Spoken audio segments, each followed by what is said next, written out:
උගන්වපු පන්තික මම දැක්කා විවේකයක් දුන්නාම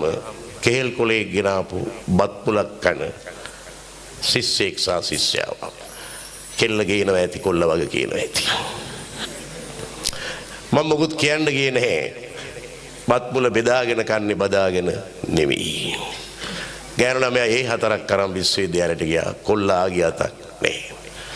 දවසක් මංගාව වෑන් එකක් නවත්තලා ටයි එකක් දාපු කොල්ලෙක් ඇවිල්ලා මගෙන් අහනවා සර්ට මාව අඳුරන්න පුළුවන් බලපුවම බත් මුලේ ඉතුරු භාගෙමි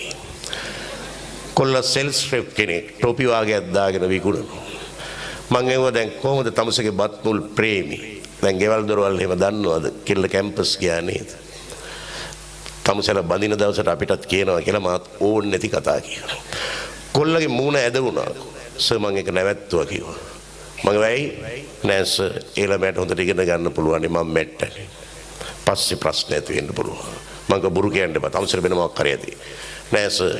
අපේ තාත්තා මැරිලා අම්මට රස්සාවක් නෑ මල්ලිලා දෙන්නෙක් ඉස්කෝලේ යනවා මම මේ රස්සාව කරලා උගන්වන්නේ මට ප්‍රශ්න සර් මේවා මොකටද ඒ ළමයාගේ ඔළුවට දාන්නේ මම මේ කොල්ල දිහා බලලා කිව්වා උඹ මහ බෝධිසත්වෙක් කියලා මං ගියා මට අර හුලවාලි කවිය ඇහෙනකොට මේ කොල්ලට කියපු වචනේ මතක් වුණා